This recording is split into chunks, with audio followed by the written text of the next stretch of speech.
जी नमस्कार सभी को। आई होप आप मुझे देख पा रहे हैं, सुन पा रहे हैं। ये लाइव हमारा 41st है आई बिलीव, और डेंटल डायलॉग का। और आज बात ओपीडी नंबर्स की करनी है, जिसको लेके आप सभी किसी ना किसी वक्त ज़रूर चिंतित रहे होंगे।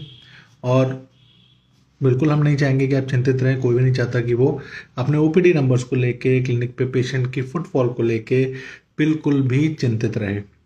पर ऐसा समय बीच बीच में आता रहता है जिसमें कभी कभी पेशेंट के नंबर्स ऊपर नीचे होते रहते हैं। ये समय कभी कभी त्योहारों का होता है, कभी कभी किसी परिस्थिति का होता है, जैसे कोविड टाइम पे, या अलग अलग चीज़ों का होता है। पर कुछ चीज़ें आपके नियंत्रण में होती हैं, कुछ चीज़ें आपके नियंत्रण में नहीं होती हैं। कुछ चीज़ें जो आपके नियंत्रण में होती हैं, वो आज आपसे मुझे उस बारे में, उस संदर्भ में बात करनी है। जो नियंत्रण में नहीं होती है, उस समय कैसे अपने अपने अपनी मानसिकता को, अपने आप को शांत रखना है, कैसे संभालना है, उस बारे में भी थोड़ी बहुत बातचीत करेंगे। तो क्योंकि मैं बहुत लाइव, बहुत लंबे नहीं करता हूँ, बहुत बड़े नहीं करता हूँ, मैं चाहूँगा कि मैं शुरू करूँ। मैं ज़्यादा इंतज़ार नहीं करता हूँ बहुत ज़्यादा लोगों के जुड़ जाने का, क्योंकि ये लाइव मैं पोस्ट भी कर देता हूँ। तो जो भी लोग सुन पा रहे हैं वो बाद में इसको अलग से भी रिकॉर्डिंग देख सकते हैं। पर कोई सवाल अगर आपका हो तो बिल्कुल मैं लेने के लिए इच्छुक रहूँगा, और अगर सवाल बाद में आप पोस्ट करना चाहें तो बिल्कुल कर सकते हैं। तो बात ओपीडी नंबर्स की हो रही है। और जैसे कि मैंने कहा, किसी किसी परिस्थिति में, जैसे कि मुस्लिम एरियाज़ में रमज़ान आने पर, हिंदू एरियाज़ में नवरात्रे आने पर, या दिवाली आने पर, या त्यौहार, कोई भी बड़ा त्यौहार आने पर कई बार फुटफॉल कम हो जाती है। ऐसी परिस्थिति के हिसाब से अगर फुटफॉल ऊपर नीचे होती है तो उस टाइम पे हमारे ऊपर कई बार इफेक्ट पड़ता है। और इसके बारे में, जैसे मैंने कहा, अलग से हम लास्ट में बात करेंगे। पहले बात करते हैं उस चीज़ों पे जिस पे हमारा नियंत्रण है। तो नियंत्रण किन चीज़ों पे है? अगर परिस्थिति सब बेहतर चल रही है, सब कुछ सही चल रहा है, उसके बावजूद अगर ओपीडी ऊपर नीचे होती है, तो कुछ चीज़ें ऐसी होती हैं जिन पे आपको ध्यान देना चाहिए। और उन पे ध्यान देने से काफ़ी स्पीड से चीज़ें, काफ़ी गति से चीज़ें आप चेंज देख पाएंगे। ये मैं अपने एक्सपीरियंस से भी कह रहा हूँ और अपने सीनियर्स के एक्सपीरियंस से भी कह रहा हूँ। देखिए, सबसे बड़ी गलती शुरुआत में जब हम क्लिनिक चलाते हैं, जब हम बहुत बड़े एक्सपीरियंस के नहीं होते हैं, जब हमको 3 4 5 साल हुए होते हैं क्लिनिक चलाते हुए, तब हमें ये लगता है कि शायद नए पेशेंट हमारे पास आते रहें, वो बहुत ज़रूरी है। पर किसी भी गुणवत्ता या किसी भी ऐसे डेंटिस्ट से आप मिलेंगे जो अच्छी प्रैक्टिस 10 15 20 साल से चला रहे हैं, वो आपको ये बात समझाएंगे कि बहुत ज़रूरी है आप ये बात समझें कि आपकी 80% ओपीडी आपके उन पेशेंट से है जिनको आपने ऑलरेडी ट्रीट कर दिया है, जो आपके ऑलरेडी ट्रीटमेंट में होके जा चुके हैं।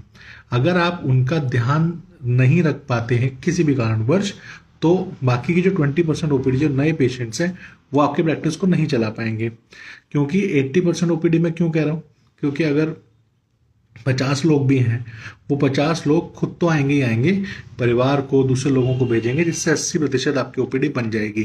जो 20% है वो आते जाते रहेंगे, जो किसी एड से भी आ सकते हैं, सोशल मीडिया प्रेजेंस से भी आ सकते हैं, ऐसी आपका बोर्ड देख के भी आ सकते हैं। पर जो पेशेंट आपके पुराने हैं और जो पेशेंट उन्हीं पेशेंट से रेफर होके आ रहे हैं, वो आप पे ज़्यादा विश्वास करके आते हैं। जो ऑलरेडी ट्रीटमेंट करा चुके हैं वो तो विश्वास कर ही रहे हैं, पर जो दूसरों से रेफर होके आ रहे हैं वो भी विश्वास करके आते हैं, और 90% वो ऑलरेडी कन्विंस्ड होते हैं कि आपसे ट्रीटमेंट कराएंगे।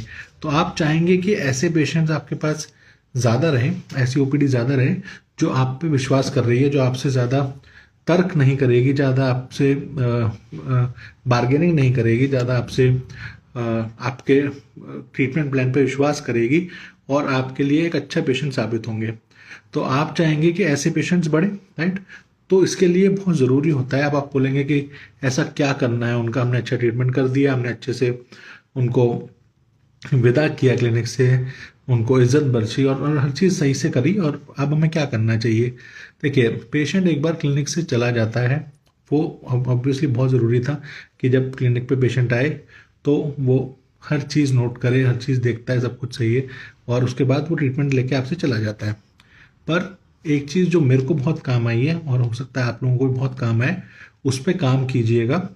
वो ये है कि हर महीने के वीकेंड पे, राइट, हर हफ्ते के वीकेंड पे, सैटरडे संडे में से कोई एक दिन हम ऐसा चुनते हैं जिसमें हम पिछले 3-4 महीने में जो जो पेशेंट्स हुए हैं और जो ट्रीटमेंट करा के गए हैं प्रॉपरली, उनको हम कॉल बैक करते हैं, राइट, उनको कॉल बैक करते हैं। एक कॉल बैक तो जाती है नेक्स्ट डे पूछने के लिए सब सही है, पर एक कॉल बैक जाती है 3-4 महीने पुराने पेशेंट्स को।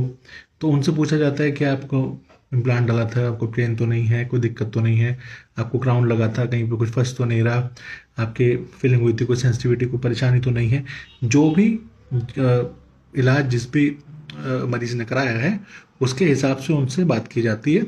इस तरीके से बात करने के लिए मैंने अपने असिस्टेंट को ट्रेन किया है कि वो सही तरीके से सही शब्द का चयन करके, सही तरीके से उच्चारण करके, सही टोन में, सही लहजे में बात करें। तो वो जानते हैं कि सबसे पहले फ़ोन उठाते ही उनको बोलना है कि ग्रीट करना है कि नमस्कार सर, या good morning ma'am, good morning, good evening sir, मैं असिस्टेंट बोल रहा हूँ डेंटल ग्रीन्स क्लिनिक से। हालांकि पेशेंट्स के पास नंबर सेव्ड होते हैं, बट फिर भी कई बार पेशेंट ने गाड़ी चला रहा है या फिर पेशेंट को फ़ोन देखने का टाइम नहीं मिला, तो बहुत ज़रूरी होता है कि उनको ग्रीट करना हो, उनको बताना कि ये कोई फेक कॉल या कोई परेशान करने वाली कॉल नहीं है। और उसके बाद ये बताया जाता है स्पेसिफिकली कि सर ये कॉल आप की जानकारी लेने के लिए की गई है, आपने कुछ दिन पहले हमसे ट्रीटमेंट कराया था, आपको कोई परेशानी तो नहीं है, कोई दिक्कत तो नहीं है। इससे क्या हुआ, हाल ही के मैं बताता हूँ मैं आपको। मेरा असिस्टेंट थोड़ा सा इस बात के लिए हिचक रहा था कि सर हम हर बार कॉल करते हैं और पेशेंट आते हैं, पर इस बार तो बहुत ज़्यादा हमारे पास नंबर ऑफ़ पेशेंट्स ऐसे नहीं हैं जिनको बहुत बड़ा जिन्होंने काम कराया हो, तो अभी कॉल करने की क्या ज़रूरत है। ठीक है, मोस्टली तो ऐसे ही पेशेंट्स थे जिनको बहुत माइनर काम हुए हैं, रेस्टोरेशन वगैरह हुई हैं। तो इस 3-4 महीने में बहुत बड़ा काम बहुत कम पेशेंट्स का हुआ और उनसे हमने बात कर ली थी। तो इस हफ्ते हमें किससे बात करनी है। तो मैंने कहा कोई बात नहीं, छोटे काम का मतलब ये नहीं है कि उनको परेशानी नहीं हो सकती, आप कॉल कीजिए। तो उन्होंने कॉल किया।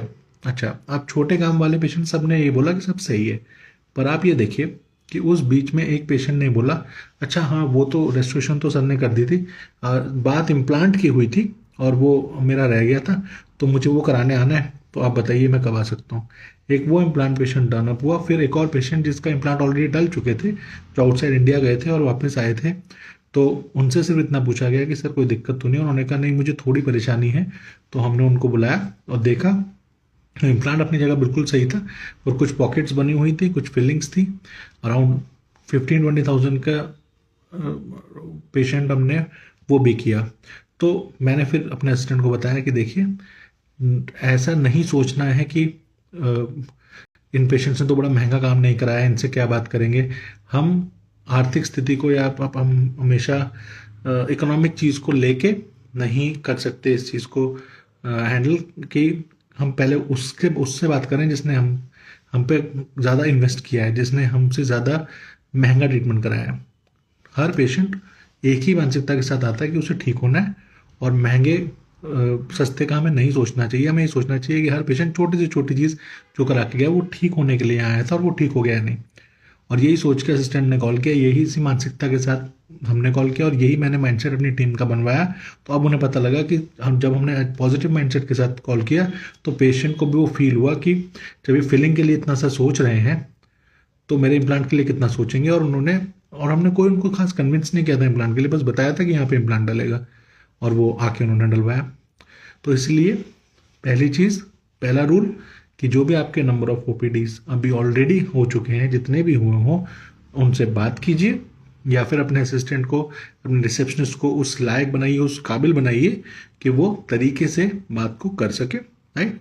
या उनको सिखाइए कि बात करनी कैसे है, और पहले तो खुद सीखिए, राइट। कम्युनिकेशन स्किल बहुत इंपॉर्टेंट पार्ट है जो आपको आना चाहिए और जिससे बहुत फ़र्क पड़ता है, ठीक है। तो सबसे पहले तो उनसे बात करना आप करवाना शुरू कीजिए फीडबैक कॉल करके, इससे उनको केयर फील होती है। केयर कराने के और भी तरीके हैं, पर आज मैं एक बात डिस्कस कर रहा हूँ, बहुत लंबी वीडियो नहीं चाहता हूँ मैं। दूसरी चीज़ ये होती है कि चलिए आपने बात कर ली, राइट, अब पेशेंट वापस आया क्लिनिक पे, राइट, और या फिर किसी को रेफर किया। अब बात आती है क्लिनिक की प्रेजेंस की। कई लोग कहते हैं कि लोकेशन क्लिनिक का कैसा होना चाहिए, क्लिनिक का इंटीरियर कैसा होना चाहिए, एक्सटीरियर कैसा होना चाहिए। देखिए, अर्बन एरियाज़ में ऑब्वियसली हर चीज़ मैटर करती है, लोकेशन मैटर करती है। ये मैटर करता है कि वो कितनी ईजीली एक्सेसिबल है थ्रू पब्लिक ट्रांसपोर्ट, या अगर खुद के ट्रांसपोर्ट से आ रहे हैं।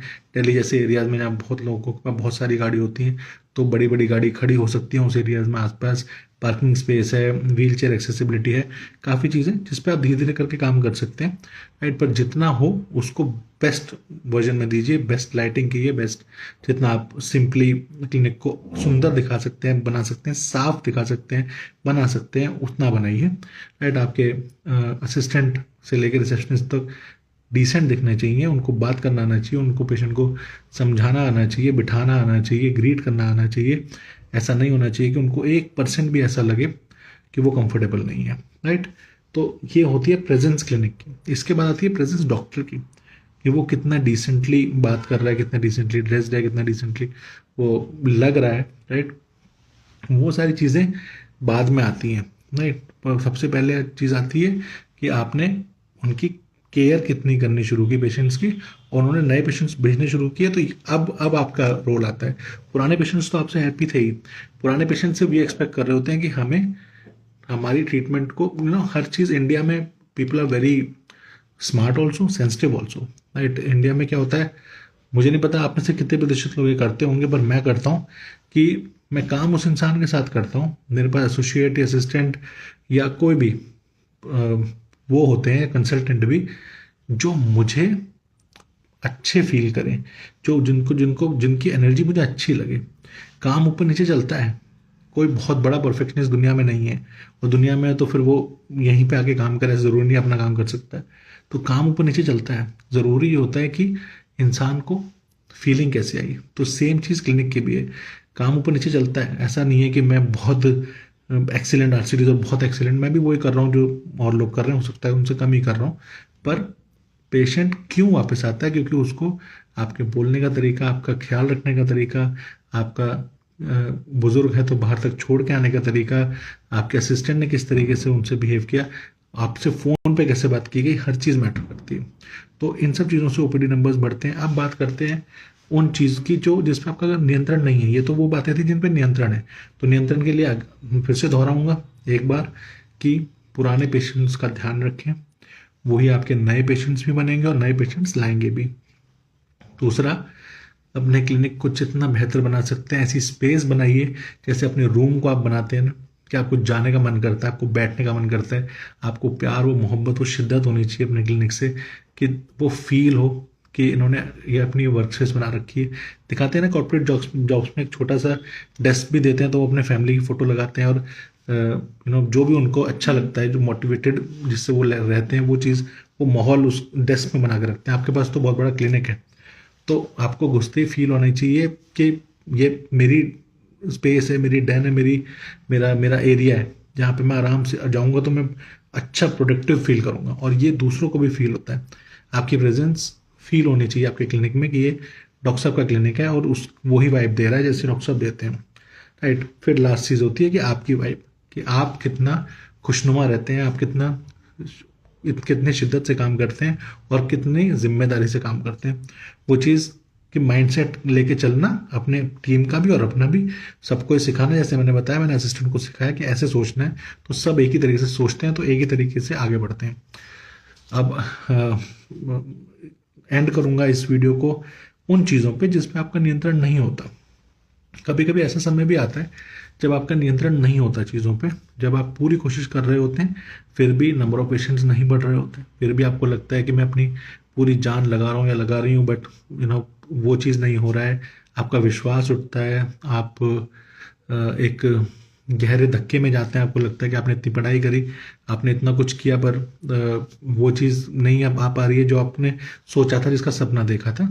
ये सब चीज़ें सबके साथ होती हैं, और जिन लोगों को आप ऊपर देख रहे हैं उनके साथ भी हुई हैं। इस समय पे बहुत ज़रूरी होता है खुद को बहुत काम डाउन रखना, बहुत शांत रखना, इस टाइम पे बहुत ज़रूरी होता है कि आप अपने ऊपर काम करें, चाहे वो किताबें पढ़ के हो। और ये याद रखिएगा कि आप कोई भी चीज़ अगर सीखना चाहते हैं ना, तो उसके बारे में सोचने से बहुत ज़्यादा फर्क पड़ेगा नहीं। फर्क पड़ेगा कि आप माहौल ऐसा बना दें कि आपको सीखना ही पड़े। जैसे कि अगर मुझे कुछ चीज़ पढ़नी है, जैसे आजकल मैं सोच रहा हूँ कि मुझे वो बिजनेस के बारे में चीज़ें पढ़नी है, तो मैंने बुक पास में रखी हुई है, मेरे टेबल पे रखी हुई है। अगर मुझे कोई पॉलिटिकल चीज़ पढ़नी है तो मैंने बुक वहीं पे रखी हुई है। तो मुझे जो चीज़ सीखनी है, समझनी है, वो वहीं पे ही है, पास में ही है। तो जैसे कहते हैं ना, डाइटिंग के लिए आप आसपास फ्रूट्स रखोगे तो उसको खाओगे, चिप्स रखोगे तो उसको खाओगे। तो आपके आसपास कैसा माहौल है? फिर ये तो बुक्स हैं। लोग, किन लोगों से आप बात कर रहे हैं, उस समय पे उन लोगों से बात कीजिए जो लोग आपके लिए शांति प्रदायक हैं, जो आपके लिए, जो आपको आगे ले देखना चाहते हैं। सब किसी को पता होता है कौन ऐसे लोग हैं जो आपको, बहुत कम लोग होते हैं ज़िंदगी में, बट ऐसे होते हैं, सबकी ज़िंदगी में होने चाहिए, जो आपको आगे देखना चाहते हैं, जो देखना चाहते हैं कि आप बेहतर करें। राइट, उन लोगों के से सराउंडिंग में रहिए इस टाइम पे। और याद रखिए कि वक्त कभी भी एक जैसा नहीं रहता, हमेशा चीज़ें बेहतर होती हैं, पर वो बेहतर तभी होंगी जब आप लगातार प्रयास करते रहेंगे, लगातार एफर्ट डालते रहेंगे खुद को बेहतर करने की। ये मत सोचिएगा कि मैं बैठ जाऊंगा या बैठ जाऊंगी, एक दिन पेशेंस आएंगे। कुछ ना कुछ करते रहिए। और ये मत सोचिए कि कब इसका रिजल्ट तो कुछ आ ही नहीं रहा, रिजल्ट तो कुछ आ ही नहीं रहा, तो चेंज कीजिए, उस स्ट्रेटेजी को चेंज कीजिए। रिजल्ट नहीं आ रहा तो पर करते रहिए कुछ ना कुछ, कुछ ना कुछ, और आप देखेंगे कि बहुत जल्दी चीज़ों में बहुत ज़्यादा चेंज आएगा। राइट, और कभी भी इस चीज़ से खुश मत होइए कि सब जगह ही ऐसा चल रहा होगा। चलने दीजिए। आपको इस चीज़ से खुश नहीं होना है कि सब जगह ही पेशेंट्स कम होंगे। दोस्तों से ये बात नहीं करनी है कि तुम्हारे पास पेशेंट आ रहे हैं नहीं आ रहे हैं, वो चाहे झूठ बोले चाहे सच।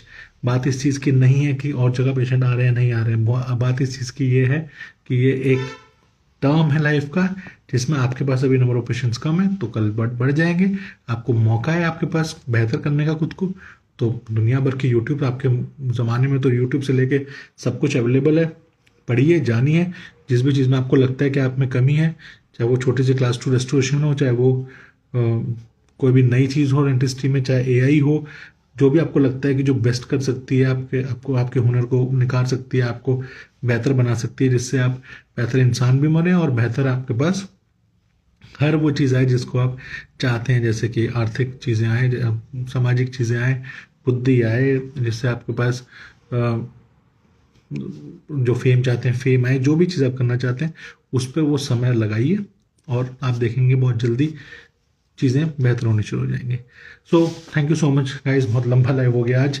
तो एक चीज़ और मुझे डिस्कस करनी है, वो नेक्स्ट लाइव में करेंगे, जो मुझे लगता है कि डेंटिस्ट्री में डिस्कस होनी चाहिए। तो बहुत जल्दी इस बारे में बात करेंगे। बहुत बहुत शुक्रिया सुनने के लिए।